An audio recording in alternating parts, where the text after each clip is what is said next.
Hello and welcome to the astrology forecast. My name is Sage. Here is your eye into the sky, letting you know what the cosmic events are for the week, why they matter, and how you can use this information in your everyday life. I know that we are in the thick of retrograde season. How are we doing? Quick check in there, as I know a lot of us are feeling it. I have had two friends reach out about car situations going on. I have seen old conversations that needed to be had coming to the surface. I personally have been, revising my blueprint when it comes to astrology and how I do certain things with that. Just so much alignment. So I just want to check in. It's always important during this time, especially retrogrades, to reflect and check in on how things are going. So just wanting to drop that into your hat and make sure that you are aware that this is the best time of year to do some of that reflection. I am going to be going way in depth on this forecast this week. Honestly, guys, I am so excited. This is one of the more exciting ones because there is so much rich depth of what I'm about to share when it comes to the history of all of the cosmic events that are going on for this week. So make sure that you stay tuned throughout the entirety of this forecast. It is going to be jam-packed with extremely valuable information, namely even talking about Christmas, holiday traditions, and how there's a lot of astrological correlations between the holidays that we celebrate today and the astrology going back centuries. So definitely want to listen in for that. Before we do get started, just a quick reminder, 25% off of all readings throughout the month of December. That is still in effect. And if you are a Sagittarius, this is the final week of Sag season. We are entering into Capricorn season by the end of this week. 50% off of solar return readings if you are a Sagittarius sun sign. Shout out to all of you guys that have capitalized on that. I'm looking forward to diving into those charts. Already done some really cool ones, honestly, this month. And also, real quick, make sure that if you are tuning in consistently, that you have hit that subscribe button, that you've tapped the notification bell so you can stay up to date with every single week when I post a new forecast. And of course, if you do get value from these videos, definitely go ahead, like and comment. Okay, so without further ado, let's dive in. We have a lot of information to cover in this week's forecast. So we are going to start on Thursday, December 21st. And this is the winter solstice. So the winter solstice is essentially Earth's sacred pause. This is the death and the rebirth of the sun. So a little bit of background about what the winter solstice is. The word solstice, we're going to do some etymology real quick. The word solstice actually derives from the Latin words sol, which again means sun, or maybe even S-O-U-L, some food for thought there, right? Winter solstice. And then we've got the word sistere, which actually translates to standing still. So the winter solstice is when the sun is standing still. It ushers in the winter season as well as Capricorn season. Now, the winter solstice is very important because this is the moment of the year when we have the darkest day, right? The 21st is the darkest day or the shortest day of the year. We have the least amount of sunlight. And this is because the sun has finally made its way from the fall equinox, right at the equator, all the way down to the Tropic of Capricorn.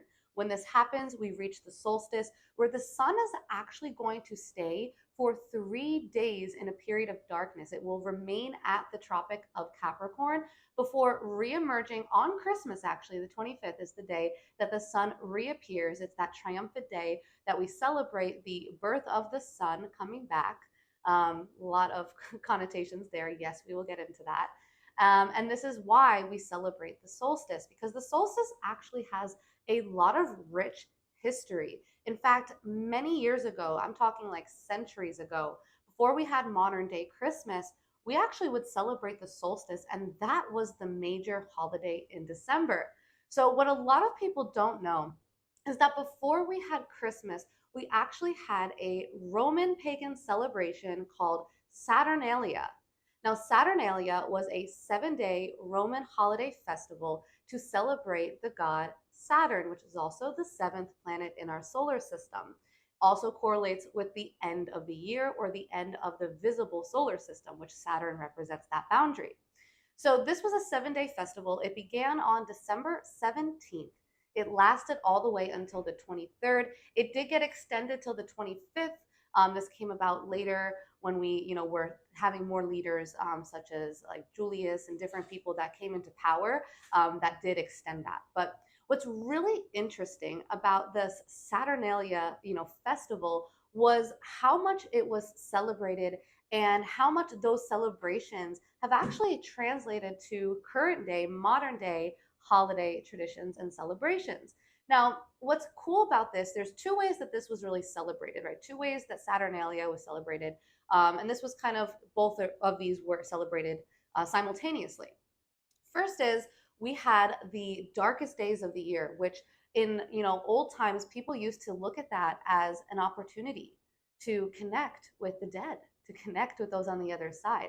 I know you're probably thinking this is not Halloween, but actually there is a little bit of correlation there because of the fact that we were experiencing and do still experience the darkest time of the year. A lot of people felt like this was how we were able to kind of tap into that portal, that other side. The veil got a little bit thinner during this time of the solstice.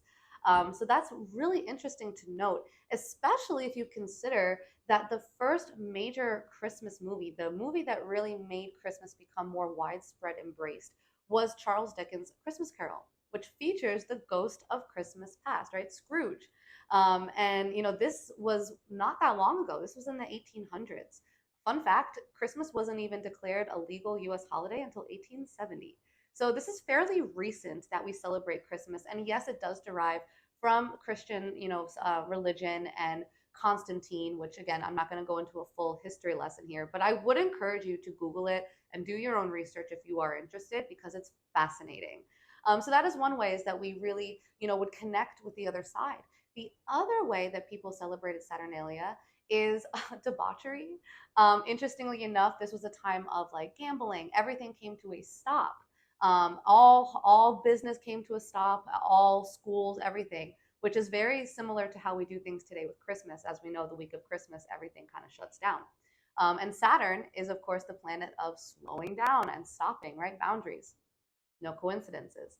So during this time, debauchery would happen. There would be more crime, actually. But there would also be a lot of really, really cool traditions. Saturn is actually the god of agriculture, time, and the harvest, also known as the Lord Kronos, which rules over time and agriculture. So, why is this so interesting? Well, number one, the winter solstice, which is what this entire festival was commemorating, was celebrating this moment when we had the Capricorn season beginning, which is an earth sign, right? Agriculture. Capricorn is ruled by the planet Saturn. So, yes, there is a huge correlation between the winter solstice and Capricorn season. So, that's really interesting.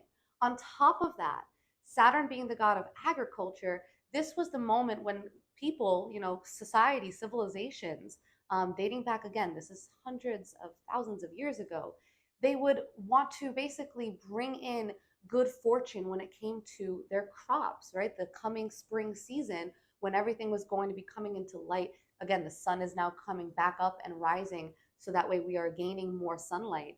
This was agriculture, right? And agriculture does relate to time, right? We know it takes time to grow crops. This is why Saturn deals over these two subjects. And during this time, people used to actually bring trees into their home to basically celebrate and honor the god of agriculture and ask for more blessings when it comes to the crops of the earth, right? The material resources of Mother Earth, which again is very Capricorn energy, but also this is very interesting because Christmas time, same time of year nowadays, where we bring Christmas trees into our home. Does anybody ever wonder or question why you have a tree sitting in your house?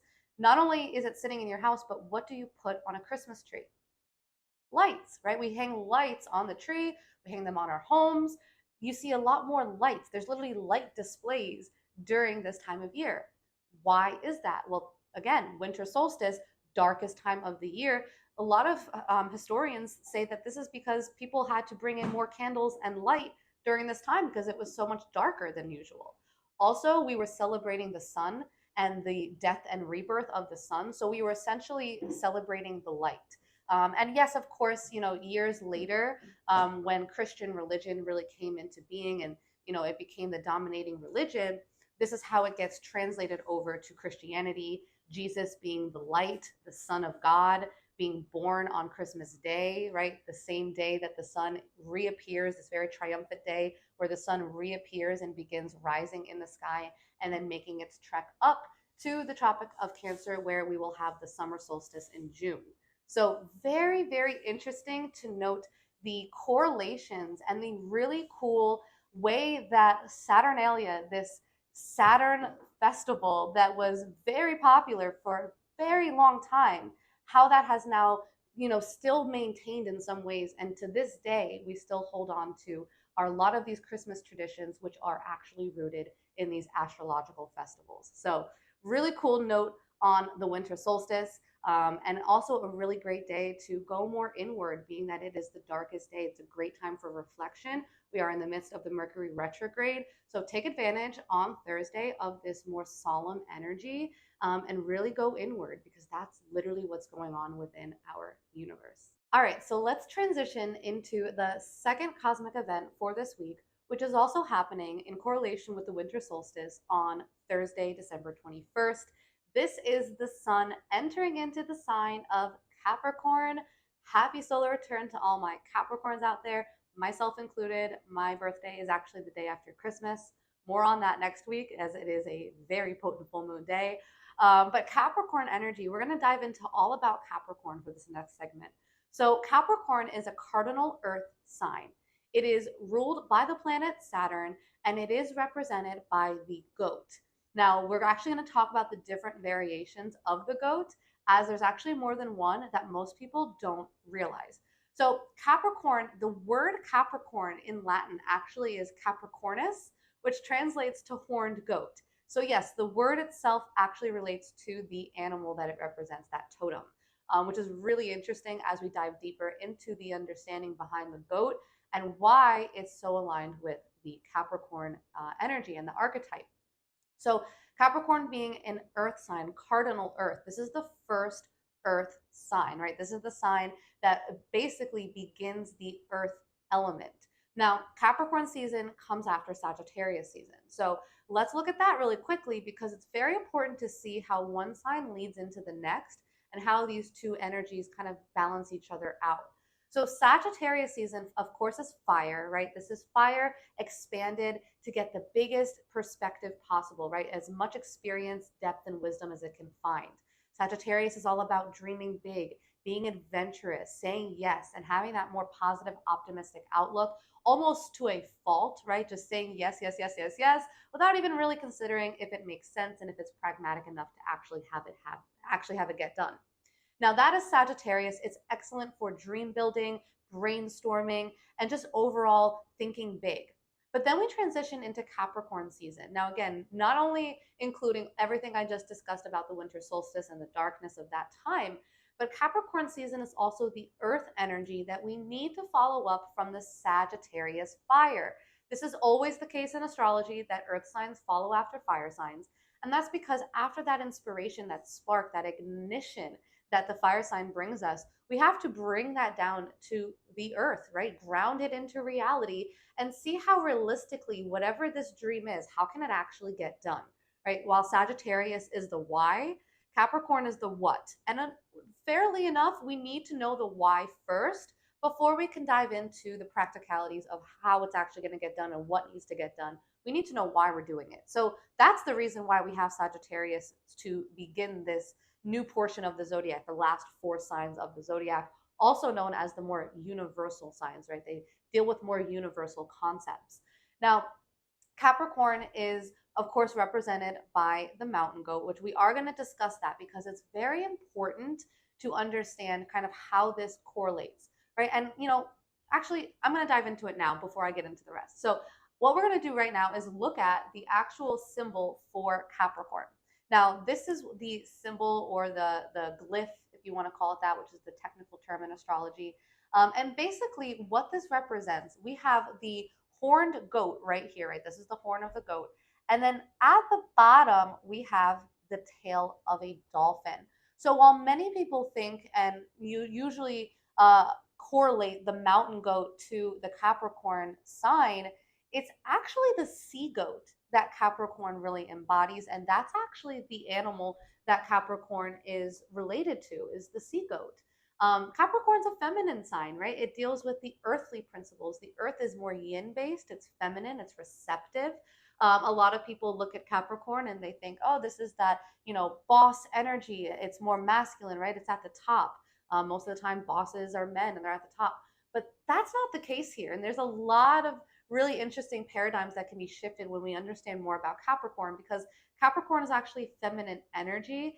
And the way I describe it is it's practical magic. Capricorn is the sign of success and achievement, but it requires that more underlying spiritual connection, because as we know, success is 99% spiritual, and a true Capricorn understands that. So what's funny too is that the actual myth behind Capricorn's sea goat really does correlate with this. So we're going to do just a quick story time before we dive into the rest of Capricorn energy, because I think this is really cool to hear. And if you don't care, just fast forward. But we're going to talk really quickly about the myth of Pricus the sea goat. Now, Pricus was an immortal sea goat, could never die. And in this myth, Pricus has a bunch of children, a bunch of sea goats that live in the ocean with him. But these sea goats, his children, start to venture off onto the land, right, onto the sand and the beach, and they start to stay there longer. And they start to lose that dolphin tail, right? They start to lose their connection to the sea. Now, Pricus, being older and wiser, doesn't want them to lose their spiritual connection.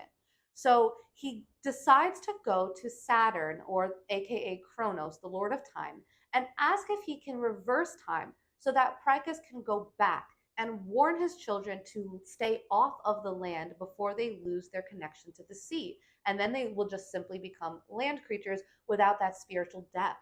So Pricus does this. He goes and warns his kids, but they don't listen, right? I know all the parents and teachers out there are laughing. The kids don't listen. So what ends up happening is they remain on the land until eventually they become mountain goats. That's actually how we get the story of the mountain goat being connected to the Capricorn constellation. Now, they're mountain goats, and Pricus is miserable. He lost his children, his plan failed. Kronos, aka Saturn, right, the Lord of Time, sees this. And by the way, guys, Saturn does rule over Capricorn, so this is the reason why Saturn's involved here. He sees this and he decides to grant Pricus the ability to live out his immortality in the Capricorn constellation. From this vantage point, Pricus is able to basically watch over his children that are on top of the mountain, right? The mountain goats. And so that's the story of Pricus, the sea goat, and also the story of how the tradition went from being the sea goat to the mountain goat. Now, both of these are true energy representations for Capricorn, but there's a little bit more of that spiritual component when we look at the sea goat as opposed to just the mountain goat. And that's something that I feel like modern society has lost touch with. Again, speaking as somebody that's got a lot of Capricorn energy in my chart, it's my sun sign, and I've also got 5 planets there. So I understand this energy, and I can definitely say that Capricorn isn't all externally based, right? It's not all materially driven. Now, again, some characteristics, some key terms for Capricorn. Yes, Capricorn is ambitious, right? This is the sign of success. As many people here, you have the mountain goat who's able to basically climb up each step of the mountain along the way and knows every single step it needs to take to get there. I've even shared that, and it's totally true. This is a really big description of the Capricorn archetype. But if we go a level deeper, right, we unpack or unpeel that onion just another layer down, we actually can see the more spiritual side of Capricorn. Understand that this is cardinal Earth. This is the beginning of Earth. Earth is something you can hold in your hand, right? Earth is something that has been materially manifested. And so that's why Capricorn is actually one of the best manifestors in the zodiac, in my humble opinion. And if you've got Capricorn in your chart, meaning any planets there, check that out and see where you're able to manifest. Because what this means is that Capricorn, being the first earth sign, is able to use its spiritual connection, right? That sea goat, that tail that's still connected to those waters. And the water element is the most psychic element we have to work with. And, it's able to use its connection with that to actually get what it wants in the physical world, right? It takes a lot to manifest something in my hand. I would almost be a magician if suddenly an apple appeared in my hand. But that's what Capricorn energy is representative of, right? Before there was Earth, There was just simply spirit and water, right? Intuition and emotion and energy, but there was nothing tangible. There was nothing that you could hold practically in your hand, something physical, right? The material resources of the world, of the earth, begin with Capricorn. There's magic there. There's magic in being able to create something that's tangible out of nothing.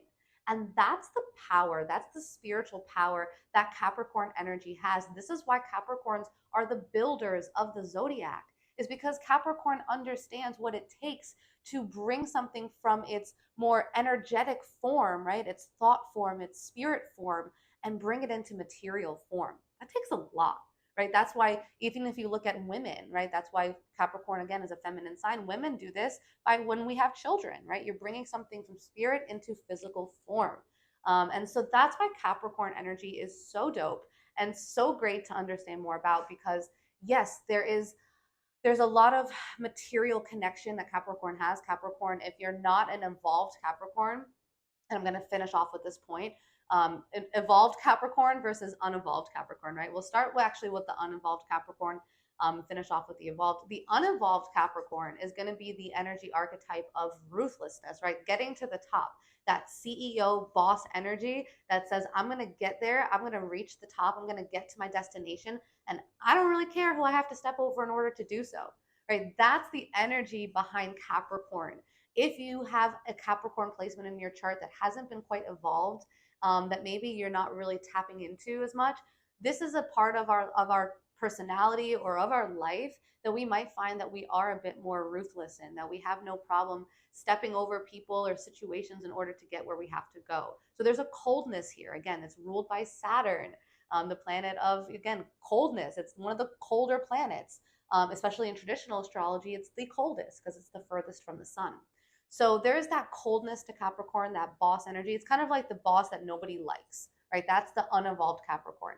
Now, the evolved Capricorn understands that, getting to the top does require a level of spirituality and depth that sometimes, just being so physically focused cannot give you. And so the evolved Capricorn understands that spirituality is 99% of success. The evolved Capricorn understands that things that are timeless are very, very valuable. And that is something that really is important to understand with Capricorn, is that this is the sign that appreciates things that are tried and true, right? Things that are timeless. This is why Capricorn season ushers in the holidays and Christmas. And this is the time of year where we celebrate and have the most traditions, right? A lot of us, we don't really have many traditions all year long, but the holidays come around and suddenly there's so many traditions. Even the word itself is circulating a lot more. This is because, of course, Capricorn is the sign of tradition.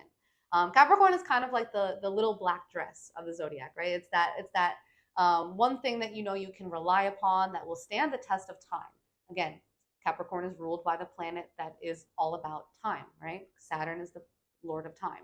So really interesting if we can evolve ourselves into that more empowered side of Capricorn, depending on if you either are a Capricorn, if I'm talking to my Capricorn sun signs out there, or maybe it's your moon sign or your rising sign, whatever that looks like for you. So during Capricorn season, I would definitely say look at where you've got it in your birth chart, because the sun being in this part of your chart means that it's being illuminated. And of course, we've had the retrograde, the Mercury retrograde in Capricorn at the very beginning for the first half of the retrograde.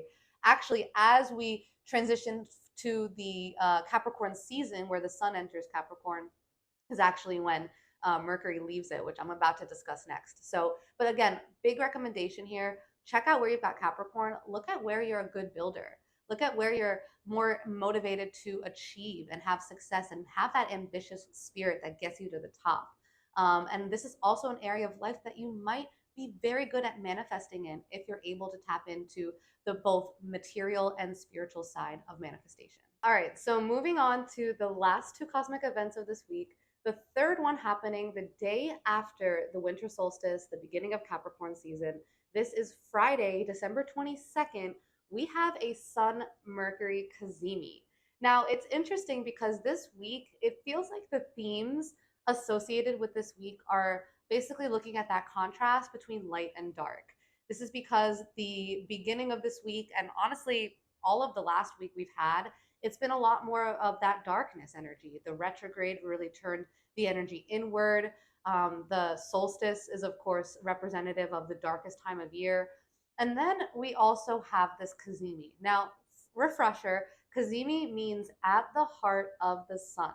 This is when a planet, any planet, in this case we're talking about Mercury, is at the very center degree of the sun. Now, this is essentially a moment of clarity.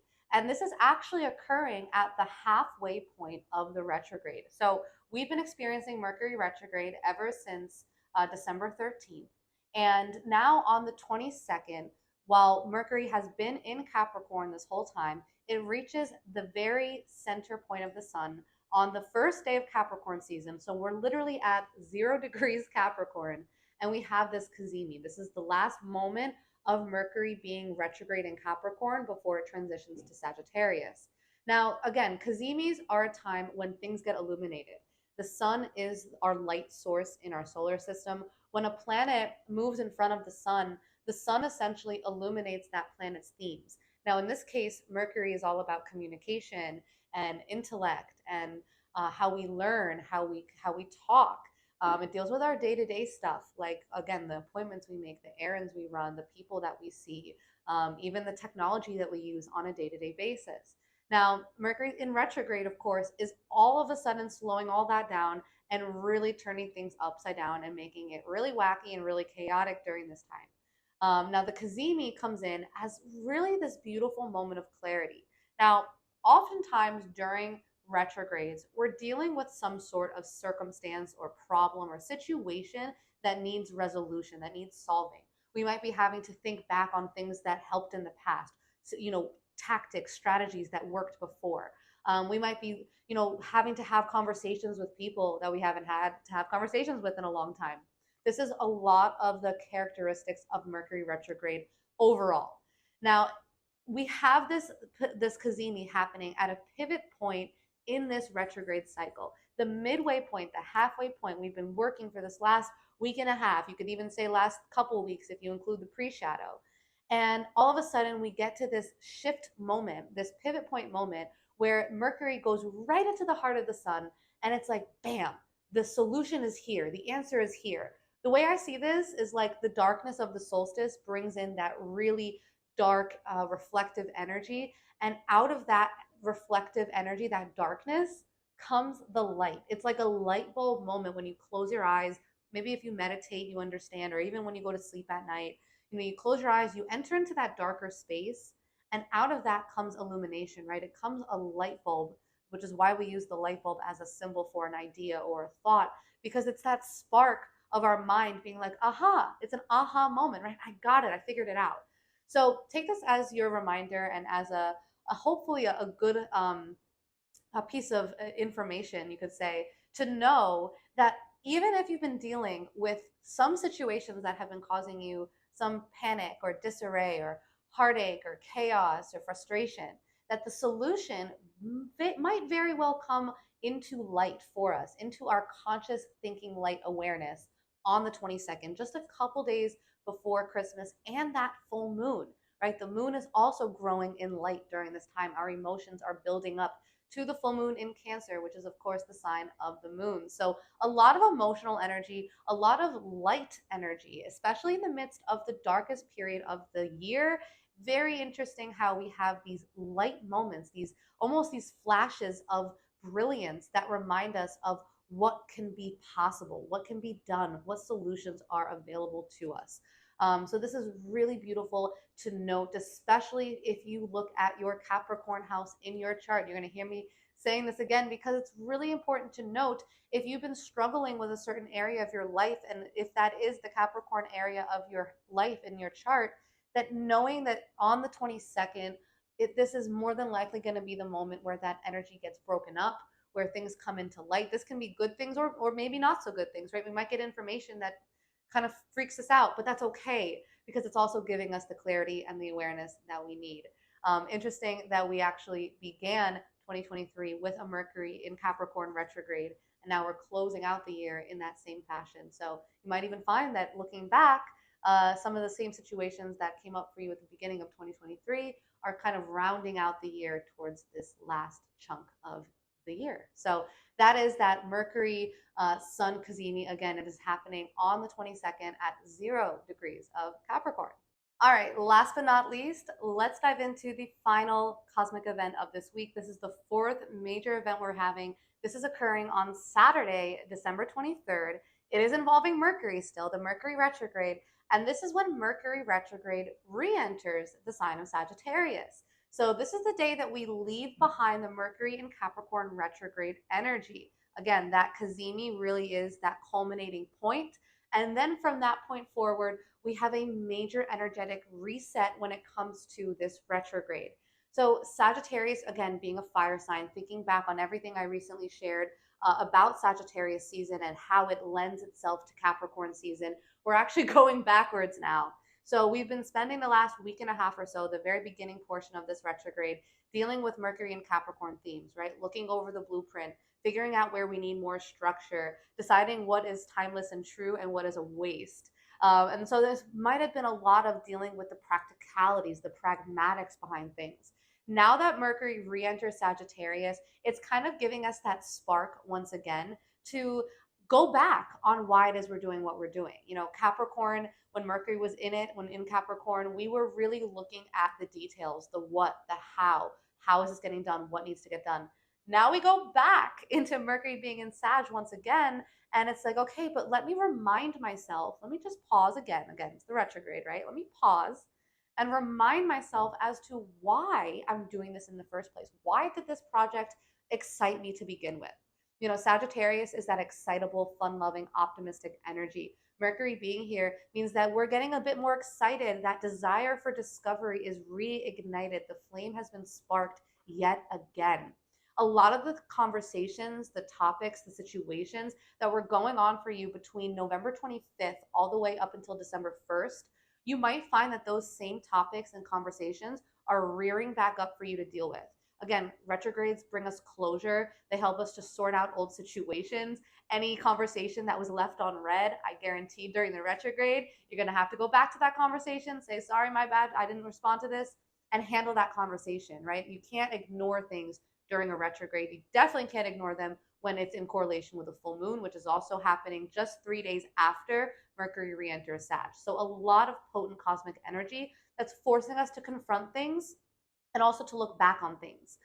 So really when Mercury is in Sagittarius, where it will be up until January 13th, this is really the opportunity to zoom out, get that bigger picture that Sagittarius craves. Again, Sagittarius is that expansive sign that wants to experience and explore everything to gain greater wisdom.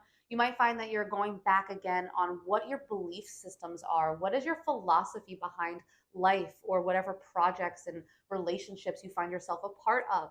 This is that much more philosophic thought. You know, we're reflecting on the bigger picture, not necessarily on the details that are getting us there. That was what we did to kind of lend us and lead us up to the Mercury and Sagittarius switch. Now that we've done the groundwork, we've laid the groundwork during Mercury and Capricorn.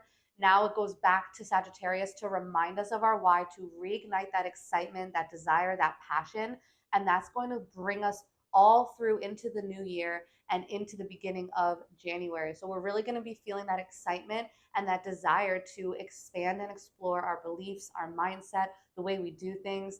It can feel scattered. I'm not going to lie to you guys. There can feel like an energy of wanting to do 10 million different things, but maybe not always being so clear on what the first step is. And that's okay. Because again, January 13th, Mercury will go back into Capricorn. This time it'll be in its direct motion, so a lot more clarity there. And so again, that fire will go back to Earth where we can ground whatever thoughts and ideas come up for us during this retrograde time and during the time that Mercury is back in Sagittarius. We're able to get excited and dream big, but don't worry, because middle of January, those dreams will be rerouted back into reality just like they were at the beginning of December.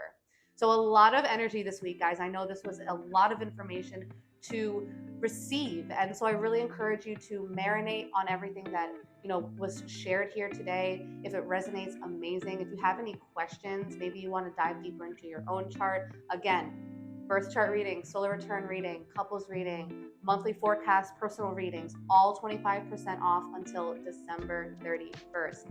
So definitely message me. The link is down below if you are looking to book a reading. And again, this is the forecast leading right up to the holidays. So I know this is a very busy week. I wish you all happy holidays. If you're spending it with family, enjoy it. I send you all so much love. Thank you always for all the support. Enjoy this week. Enjoy this time of year. And I will see you all again next week.